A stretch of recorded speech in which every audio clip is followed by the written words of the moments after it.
Welcome back to Gale News. All right, we're just going to jump into this. There are three things we're talking about today. First is that over on Blue Sky, Epler confirmed that Game Informer article was incorrect, and that Belar's last name is actually Lutair, not Lutara.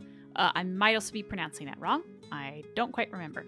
Now, I know some people are probably going to say that it was changed last minute or something due to some fan reaction, but no, that's actually the last name I heard from the council well over a year ago at this point. I checked back on some of my notes, and it's how I spelled it about a long time ago at this point.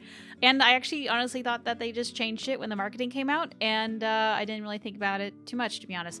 But you know what? I like the original name much better, so cheers to all the people who hated it in my comments. Second, the EA earnings call was earlier this week, and Dragon Age came up a few times. Now, for the most part, it's just business people talking about how Dragon Age is coming up, but the more interesting part is that they have Veilguard listed as released during their third quarter. Now, for EA, their third quarter is October through December, roughly, and assuming that Veilguard is going to be releasing this fall, which was constantly repeated during San Diego Comic-Con, that means that the release window has now narrowed down to October and November. Now, technically, the fall doesn't actually start until mid-December, but in general that is considered the holiday or winter season, and I would even assume that the back half of November couldn't count either, but that's just me personally. I don't really know. And finally, today Bioware released a blog, linked below if you want to read, about San Diego Comic-Con. Now, for the most part, it's talking about all the things that happened during the con, and even has some quotes and pictures from the voiceover panel, but at the very end was the most exciting part. First is the bad news. The official recording of the VO panel won't be released until a few weeks.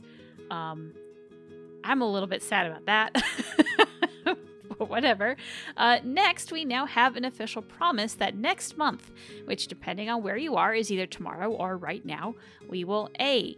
get another roadmap, B. have more looks at the game, whatever that means, and C, get the official release date. So yes, this is an announcement of an announcement.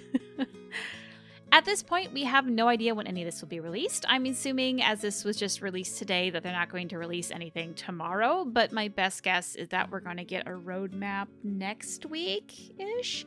But the information is pretty solid that Dragon Age will not be at Gamescom, which I believe is mid-August, so PAX West, which starts August 30th, is the next assumed date for a big reveal, although we don't really have anything official at this point. That's all the updates I have for now, so with that, Doresh Sharal.